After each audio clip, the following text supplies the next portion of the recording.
देखो मेरी मम्मी को कितनी देर से ये साथ वाली आंटी से बातें कर रही हैं और जैसे ही मैं रोने लगूँगा तो कहेंगी कितनी बिज़ी थी मैं, मुझे डिस्टर्ब कर दिया, कितने काम थे। और आज मेरी मम्मी को कहीं बाहर जाना था लेकिन उनकी अलमारी में तो कोई कपड़े ही नहीं थे। मम्मी कहती है मेरे पास तो पहनने को कुछ भी नहीं है, अब तो मोजू हमें बाज़ार जाना पड़ेगा। ओहो मोजू अब थक जाएगा। और फिर मम्मी उसको सुलाएंगी और कहेंगी मोजू आज तुमने बहुत तंग किया है। मम्मी तो अपना नहीं देखती कि मुझे कितना घुमाती हैं।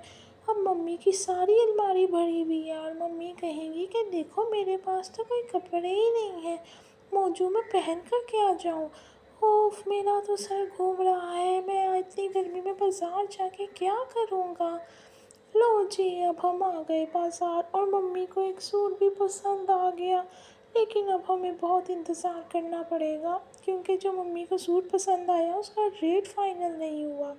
और अब मम्मी कहेंगी मोजू बेटा ध्यान रखना, अंकल आवाज़ ज़रूर देंगे, पैसे ज़रूर कम करेंगे, अब देखो क्या होता है। अब मम्मी कहेंगी कि बेटा ध्यान रखना, वो अंकल पीछे आके आवाज़ें तो नहीं दे रहे। और हाँ वो वाकई आवाज़ें दे रहे हैं क्योंकि मम्मी मेरे साथ बाज़ार आई और मम्मी को एक सूट पसंद आ गया।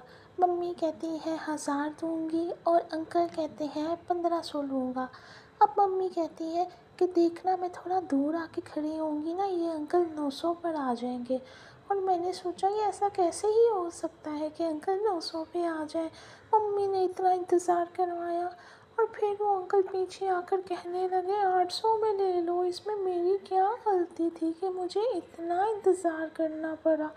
और फिर अगली दफ़ा से मम्मी कहेंगी कि देखना बेटा वो 600 पर आ जाएंगे और फिर उतना ही इंतज़ार करना पड़ेगा। मुझे तो बाज़ार आना पसंद नहीं है और मम्मी देखो मेरे साथ क्या करती हैं।